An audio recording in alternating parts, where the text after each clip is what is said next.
Okay Venkatesh గారు. కాబట్టి మస్తాన్ రావు గారితో మాట్లాడదాం ఒకసారి, మళ్ళీ మాట్లాడదాం. మస్తాన్ రావు గారు, గుడ్ ఆఫ్టర్నూన్ అండి. గుడ్ ఆఫ్టర్నూన్ అండి. అంటే ఉమ్మడి ఆంధ్రప్రదేశ్లో కాంగ్రెస్ హయాంలో వచ్చినటువంటి పథకంగా దాన్ని భావించవచ్చు. అయితే బీఆర్ఎస్ వచ్చిన తర్వాత కాంగ్రెస్ వాళ్ళు కావచ్చు, లేకపోతే ప్రతిపక్షాలు కావచ్చు, పదే పదే చేసిన ఆరోపణ ఏంటంటే ఫీజు రియంబర్స్మెంట్ అనేటువంటి చక్కటి పథకాన్ని, ఎంతోమంది పేద విద్యార్థులకు ఉపయోగపడేటువంటి పథకాన్ని పూర్తిగా నిర్వీర్యం చేస్తోంది బీఆర్ఎస్. మేము అధికారంలోకి వస్తే మొత్తం కూడా ఒక్కసారి క్లియర్ చేసేస్తామంటూ ఆ రోజు అనేక సభల్లో మాట్లాడినటువంటి తీరు మనం గమనించాం. ఈరోజు అధికారంలోకి వచ్చినటువంటి కాంగ్రెస్ కూడా ఫీజు రియంబర్స్మెంట్ గురించి ఏ ఒక్క మాట మాట్లాడకపోవడం, ఎక్కడా కూడా దాన్ని క్లియర్ చేసే ప్రయత్నం చేయకపోవడం అయితే ఖచ్చితంగా బాధపడవలసిన అంశమే.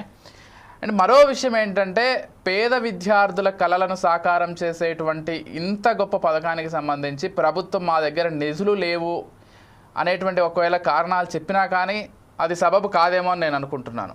మీరు ఎలా చూస్తున్నారు? అసలు ఎందుకు ఇంత నిర్లక్ష్యం వహిస్తున్నారు? ఇంత కీలకమైనటువంటి విషయంలో కాలేజీలు ఇబ్బంది పడుతున్నాయి, విద్యార్థులు ఇబ్బంది పడుతున్నారు, జీతాలు అందక స్టాఫ్ ఇబ్బంది పడుతోంది, ఈ కారణాల లోపల ఎలా చూస్తారు, ఏం చెప్తారు? సరే, ఫోర్ సైడ్ వీక్షకులకు, ప్యానల్లో ఉన్న విజయ్ గారికి, మీకు అందరూ కూడా గుడ్ ఆఫ్టర్నూన్ అండి. ఫీజు రియంబర్స్మెంట్ పథకం సార్ వినిపిస్తుందా? వినిపిస్తుందండి, క్లియర్ గా చెప్పండి. ఫీజు రియంబర్స్మెంట్ పథకం ఒక విద్యా వ్యవస్థలో వచ్చిన ఒక సంస్కరణగా చెప్పచ్చు. ఎందుకంటే వైఎస్ రాజశేఖర రెడ్డి గారు చాలా ముందు చూపుతో ఆయనకి ఎవరు ప్రపోజ్ చేశారు, ఏఐఎస్లు సలహా ఇచ్చారు తెలియదు, కానీ చాలా ఇది బృహత్తరమైన కార్యక్రమం. ఇది అందరూ ఎవరైతే వెనకబడిన విద్యార్థులకు సంబంధించి గతంలో మన స్కాలర్షిప్లు వచ్చాయి. స్కాలర్షిప్లు అరకొరగా ఉండేవి, వాళ్ళు చదువుకునే పరిస్థితి ఉండేది కదా. ఏదో వాళ్ళకి హాస్టల్స్ లో ఉంటే హాస్టల్స్ లో కొంత వాళ్ళకి మీల్స్ కి అది ఉండేది, కొంత పాకెట్ మనీ ఇచ్చేవాళ్ళు, అలా స్కాలర్షిప్ కోసం ఎదురు చూసే పరిస్థితి. అలా కాకుండా అసలు మీరు ఫీజులు కట్టే విషయంలో ఎటువంటి నిర్భీతిగా చదువుకోవచ్చు, దీనిలో ఎటువంటి ఇబ్బందులు ఉండవు అనే వాళ్ళకు ఒక భరోసా ఇస్తూ అసలు ఫీజు స్ట్రక్చర్ కి సంబంధించి విద్యార్థి ఆలోచించే విధంగా అసలు ఆలోచన పెట్టుకోవద్దు, విద్యార్థులు కానీ విద్యార్థి తల్లిదండ్రులుగా. సో ఒక మంచి సంస్కరణ ఇచ్చారు. అది ఎస్సీ ఎస్టీ బీసీ మైనారిటీ వాళ్ళకి సంబంధించిన కుటుంబాలు, విద్యార్థుల జీవితాలే కాదండి, కుటుంబాల జీవితాలే మారిపోయింది. అవును, లక్షలాది కుటుంబాలు మనం ఆంధ్రప్రదేశ్ లో చూడొచ్చు, లేకపోతే తెలంగాణ. ఈ రోజు ఉన్నటువంటి ఐటీ ఎంప్లాయీస్ లో దాదాపు ఒక 60 నుంచి 70% వరకు బెంగళూరులో లేకపోతే హైదరాబాద్ లో ఫారిన్ కంట్రీస్కి వెళ్ళినటువంటి చాలా మంది ఆ రోజు వైఎస్ రాజశేఖర రెడ్డి గారు తీసుకొచ్చినటువంటి ఫీజు రియంబర్స్మెంట్ లో బీటెక్ చదివి పాస్ అవుట్ అయినటువంటి వాళ్ళే. బహిరంగంగా కూడా ఇప్పటికే చెప్పుకుంటారు వాళ్ళు. ఖచ్చితంగా అండి. అంటే ఇప్పుడు కాంగ్రెస్ ఈ ప్రభుత్వం కావచ్చు, బీఆర్ఎస్ ప్రభుత్వం కావచ్చు, జగన్మోహన్ రెడ్డి గారి ప్రభుత్వం కాదు, అప్పుడు కాంగ్రెస్ పార్టీ ఆ రోజు చాలా ముందు చూపుతో వ్యవహరించింది. ఎందుకంటే కాంగ్రెస్ పార్టీ పర్మిషన్ ఇస్తేనే అలాంటివన్నీ జరుగుతాయి. అంతే. సో వాళ్ళ అంటే మామూలుగా ఏంటంటే అండి, ఒక ఇంజనీరింగ్ కాలేజీ నుంచి బయట ఎస్సీ విద్యార్థి కానీ, ఎస్టీ విద్యార్థి కానీ, బీసీ విద్యార్థి కానీ, మైనార్టీ విద్యార్థి వెళ్తా ఉన్నప్పుడు ఈ కాలేజీలోకి మనం చూడగలమా, ఆ కాలేజీ వైపు చూడగలమా, లోపలికి వెళ్ళి కూర్చోవడం అనేది తర్వాత సంగతి.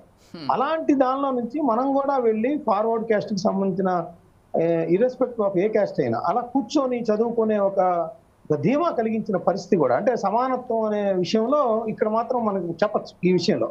సో అట్లాంటి వైఎస్ రాజశేఖర రెడ్డి గారు కాంగ్రెస్ పార్టీ ప్రభుత్వంలో ఉన్నప్పుడు ప్రవేశపెట్టారు. దాన్ని బీఆర్ఎస్ కూడా చాలా సందర్భాల్లో కొనియాడారు. కేసీఆర్ గారు కానీ, లేదంటే ఎంఐఎం సంబంధించి కానీ. ఎందుకంటే మైనార్టీ విద్యార్థులు ఈ రోజు, గతంలో వాళ్ళందరూ కూడా ఏదో మెకానిక్ షెడ్యూల్లోనో అట్లా పనిచేసే వాళ్ళు కూడా ఈ రోజు డాక్టర్లుగా, ఇంజనీర్లుగా చాలా మంది కొన్ని క్యాస్ట్లకు సంబంధించి అలా ఉండేది, వాళ్ళ వృత్తిపరమైన ఉద్యోగాల్లో ఉండిపోయేవాళ్ళు. అలాంటిది ఇంత మంచి కార్యక్రమం ఒక పక్కన కాంగ్రెస్ పార్టీకి ఒక పెద్ద చారిత్రకంగా చెప్పుకునే అవకాశం ఉన్న కార్యక్రమాన్ని బీఆర్ఎస్ ఎప్పుడైతే నెగ్లెక్ట్ చేసిందో, బీఆర్ఎస్ కూడా దీనిలో పాత్ర ఉంది. ఇప్పుడు 8,000 కోట్ల రూపాయలు అంటే వాళ్ళు కూడా నిర్వాహకమైన కేసీఆర్ కూడా ఉన్నాడు. హరీష్ రావు గారు ఇప్పుడు ఏదో ప్రెస్ మీట్లు పెట్టి మాట్లాడుతున్నారు, కానీ నేననేది ఏంటంటే అన్ని వేల కోట్ల రూపాయలు మీరు వేరే మీ ప్రచారార్భాటాల కోసం ఖర్చు పెట్టే దానికంటే కూడా ఇది రీప్రొడక్టివ్. అంటే ఒక విద్యార్థి బాగుపడితే వాళ్ళ కుటుంబంలో అందరూ బాగుపడతారు, వాళ్ళ యొక్క ఆదాయాలు కూడా మనందరికీ, మన రాష్ట్ర ప్రభుత్వాలకి తద్వారా ఆదాయం వస్తుంది, ఒక వెల్త్ వస్తుంది, అన్నీ ఉంటాయి. సో అలాంటి దాన్ని ఎందుకు నెగ్లెక్ట్ చేస్తున్నారు అనేది అర్థం కాదు. ఇప్పుడు తెలంగాణలో 388 ఇంజనీరింగ్ కాలేజీలు ఉన్నాయి, దాదాపు 114 పైనే నర్సింగ్ కాలేజీలు ఉన్నాయి, అదేవిధంగా 2,900 జూనియర్ కాలేజీలు, 1000 డిగ్రీ కాలేజీలు, ప్రొఫెషనల్ కాలేజీలు, ఇలా అన్నీ ఉన్నాయి, మెడికల్ కాలేజీలు ఉన్నాయి. వీళ్ళందరికీ కూడా ఈ ఫీజు రియంబర్స్మెంట్ పథకం వాళ్ళ జీవితాల రూపురేఖలను మార్చేది. ఇలాంటి దాని మీద ఎందుకు మీరు అధమంగా చూస్తున్నారు, అధమ స్థాయిలో ప్రయారిటీ ఇస్తున్నారు అనేది ఒక్కసారి ముఖ్యమంత్రి దగ్గర నుంచి, విద్యాశాఖ మంత్రి దగ్గర నుంచి, వాళ్ళ పార్టీ ప్రెసిడెంట్ ఆమె మీనాక్షి ఆమె వచ్చారంటున్నారు, వాళ్ళు కూడా ఎందుకు ఇలా ఉంటున్నారు, ఇంత యువతకు సంబంధించి ఇంత ప్రధానమైన దాన్ని ఎందుకు చేస్తా ఉన్నారు. ఇవన్నీ ఇట్లా పెడితే ఇంక ఇంజనీరింగ్ కాలేజీలు, అసలు ఈ ఫీజు రియంబర్స్మెంట్ పథకంలో భాగంగానే చాలా ఇంజనీరింగ్ కాలేజీలు స్థాపించారు. ఆ ఇంజనీరింగ్ కాలేజీలో ఫ్యాకల్టీ లేకపోయినా, మౌలిక సదుపాయాలు లేకపోయినా కూడా దీని ద్వారా బాగా లాభాలు ఆర్జించారు. ఆ రోజు పరిస్థితి ఉంది. ఈ రోజు రాజశేఖర రెడ్డి గారు దాదాపు దగ్గర 14 ఏళ్ళు 15 ఏళ్ళు అవుతా ఉంది. సో ఆ కాలేజీలు కూడా ఇప్పుడు విద్యార్థుల్ని ఆ విధంగా వేధించడం కూడా సరికాదు. అంటే వాళ్ళ కాలేజీలు నడుపుకోవడానికి ఫ్యాకల్టీ మెంబర్స్ జీతాలు కానీ, లేకపోతే అడ్మినిస్ట్రేషన్ స్టాఫ్ జీతాలు కానీ ఇవ్వాల్సిన పరిస్థితి కూడా వాళ్ళు కూడా ఉంది. అంటే కనీసం ఆ జీతాలకు ఇచ్చే విధంగా అన్నా కూడా వీళ్ళు ఫీజు రియంబర్స్మెంట్ ని వాళ్ళ కాలేజీలకి రియంబర్స్మెంట్ చేయలేకపోతున్నారు. లేకపోతే కాలేజీలు వాళ్ళు వేరే చోట అప్పులు తెచ్చి పెట్టే పరిస్థితి లేదు కదా. వాళ్ళ వైపు నుంచి కూడా మనం ఆలోచించాలి. రెండోది ఏంటి, ఇప్పుడు బీసీలు కానీ, మైనార్టీలు కానీ వాళ్ళ తల తాకట్టు పెట్టి, లేదంటే చాలా మంది ఆ ఇంజనీరింగ్ కానీ ఆ విద్య ఆపేస్తున్నారు. దీని నిర్వాహకం అంతా ఎవరు, వీళ్ళే బాధ్యత వహించాలి. వీళ్ళు ఖచ్చితంగా ఈ రేవంత్ రెడ్డి సర్కార్ ఈ విషయంలో ఖచ్చితంగా బాధ్యత వహించాలి. ఎందుకంటే వాళ్ళు ప్రధానంగా అధికారంలోకి రావడంలో ఇది కూడా ఒక ప్రధాన కారణం. యువతకు సంబంధించి బీఆర్ఎస్ ఏ విధంగా అయితే నెగ్లెక్ట్ చేసిందో, విస్మరించిందో మీరంతా హామీ ఇచ్చారు. మీరు హామీ చేసిన దాని పరిస్థితి ఏంటి, ఎట్లా 8,000 కోట్లకు వెళ్ళిపోయినాయి. మస్తాన్ రావు గారు, ప్రభుత్వం వైపు నుంచి కూడా పదే మా దగ్గర నిధులు లేవు, బడ్జెట్ లేదు అనేటువంటి కారణాలు చెప్పి ప్రతి అంశంలో తప్పించుకునే ప్రయత్నం చేస్తోందేమో అనిపిస్తోంది నాకు. ఇలాంటి కీలక అంశాలకు కూడా రేపు ఇదే చెప్తారేమో. ఖచ్చితంగా దౌర్భాగ్యం ఏంటంటే 1,150 కోట్లు 1,050 కోట్లకి ఈ engineering college fees reimbursement tokens కూడా ఇచ్చారు. అంటే ఫైనాన్స్ విభాగానికి రిలీజ్ చేయమని కూడా ఇచ్చారు. అక్కడ దాకా వెళ్ళి అయిపోయినాయి. అంటే మభ్యపుచ్చడం అనమాట. అది ఖచ్చితంగా మభ్యపుచ్చడం. కనీసం వాళ్ళ వరకు 1,050 కోట్లన్నా ఇస్తే ఏమవుతుందంటే విద్యార్థుల మీద కొంతవాటి కన్నా ఒత్తిడి తగ్గించి ప్రభుత్వం కూడా కంట్రోల్ చేయొచ్చు. ఇప్పుడు ఇక్కడ ఉన్న ఆంధ్రప్రదేశ్ లో కూడా అదే పరిస్థితి. జగన్మోహన్ రెడ్డి గారు ఇప్పుడు చెప్తారు కానీ ఆయన కూడా 2,800 3,000 కోట్ల రూపాయలు పెండింగ్ లో పెట్టెళ్ళాడు. ఆయన నేను క్యాలెండర్ ప్రకారం ఇచ్చాను అంటారు. అక్కడ ఉంటాయి కదా, ఎవరు క్యాలెండర్ ప్రకారం ఇచ్చినా ఏమి ఇచ్చినా ఇంజనీరింగ్ కాలేజ్ దగ్గర ఉంటాయి. అక్కడ మనం ఎవరు మభ్యపరచలేము. ఎందుకంటే టెక్నాలజీ ఉంది. ఎందుకు వేయలేదు అంటే ఆయన ఎలక్షన్ వచ్చేసింది అంటారు. ఎలక్షన్ ముందు నుంచి కూడా ఉన్నాయి. సో నేననేది ఏంటంటే అసలు నాడు నేడు వాటికి పెట్టడం కంటే కూడా ఆల్రెడీ ఇది విద్యార్థుల జీవితాలు, వాటి కుటుంబాల్లో ఒక విప్లవాత్మకమైన మార్పు వచ్చేది కాబట్టి ఖచ్చితంగా మీరు మిగతా స్కీమ్స్, వెల్ఫేర్ స్కీమ్ ఆపేంటున్నా పర్లేదండి. ఇది విద్యార్థుల భవిష్యత్తు, వాళ్ళ ఆత్మవిశ్వాసం దెబ్బతింది. విద్యార్థుల భవిష్యత్తు కాదు, ఇది సమాజం యొక్క భవిష్యత్తు అని చెప్పాలి ఇంకా మాట్లాడాలంటే.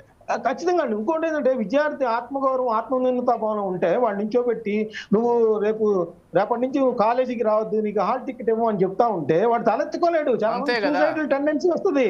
వాళ్ళ కౌన్సిలింగ్ కూడా అవసరం ఉంటుంది. వాళ్ళు ఫ్రస్ట్రేషన్స్ లోకి వెళ్ళిపోతారు. ఇవన్నీ కూడా ఆలోచన చేయట్లేదని నేను అంటాను. రేవంత్ రెడ్డి గారు ఈ విషయంగా ఖచ్చితంగా ఆలోచన చేయాలి. మిగతా వాటికి ఆపేసినా కూడా ఎవరు దాని ఓట్లు పోతాయో ఇంకోట్లేదు. దీనికంటే పెద్ద ఓటింగ్ ఏముండదు. ఎందుకంటే ప్రతి విద్యార్థికి సంబంధించిన 4-5 ఓట్లు ఉంటాయి. మీరు ఓట్ల పరంగానే చూసుకొని పోనీ 20 లక్షలు అంటే ప్రతి సంవత్సరం 5 లక్షల విద్యార్థులు అన్నారు.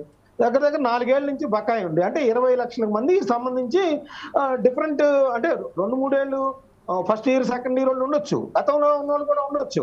సో 20 లక్షల మంది అలా చూసుకున్నా కూడా మీ ఓటింగ్ ప్యాటర్న్ అయినా కూడా మీకు బాగానే ఉంటుంది. కొన్ని ఓటర్ రాజకీయమే అనుకోండి, మీరు అలానే అనుకోండి, మీ రాజకీయాలు అలానే ఉంటాయి కాబట్టి మీరు అలానే అనుకున్నా కూడా తక్షణం వెంటనే ఇది ఒక వార్పుటింగ్ గా చేయాల్సిన అవసరం అండి. ఎందుకంటే వాళ్ళు హాల్ టికెట్లు ఆపేసేయటం, లేకపోతే ఎగ్జామినేషన్ పంపించమంటాం, వాళ్ళేమో ఇళ్లలో తల తాకట్టు పెట్టి 2 రూపాయలకి 3 రూపాయలు వడ్డీలు తేవటం, అవి తీర్చలేరు కూడా వాళ్ళు. ఆ కుటుంబాలన్నీ కూడా ఇక అప్పుల ఊబిలో కూరుకుపోతాయి. అప్పుల ఊబిలో కూరుకుపోయిన తర్వాత ఇంకా నెక్స్ట్ ఏంటి, సూసైడల్ టెండెన్సీస్ వస్తాయి, రకరకాల సమాజంలో అశాంతియుత వాతావరణం వస్తుంది. సో ఇవన్నీ కూడా ఆలోచించాల్సిన అవసరమైతే ముందు తక్షణం ఆ మెడికల్ కాలేజీలు కానీ ఈ ఫీజు రియంబర్స్మెంట్ వర్తించే కాలేజీలన్నింటినీ సమావేశపరిచి వాళ్ళకి సంబంధించి కొంత భరోసా ఇచ్చి వాళ్ళ కాలేజీలు నడవడానికి అవసరమైన ఏదైతే ఫైనాన్సింగ్ ఉంటుందో దాని వరకన్నా రిలీజ్ చేసేసి విద్యార్థులు మాత్రం ఇబ్బంది పెట్టద్దు, మేమే మీకు భరోసా ఉంటాం, మీరు ప్రతి 2-3 నెలలకు ఒకసారి మీకు పే చేస్తాము అనే ఒక బడ్జెటరీ ప్రొవిజన్ ఏర్పాటు చేసుకొని టర్మ్ బౌండ్ గా వారికి చెల్లించి విద్యార్థులు అందరిలో కూడా ఆందోళనను తొలగించాల్సిన బాధ్యత ఈ తెలంగాణ ప్రభుత్వం మీద ఉంది, రేవంత్ రెడ్డి గారి మీద ఉందనేది నేను చెప్తాను. ఖచ్చితంగా ఖచ్చితంగా.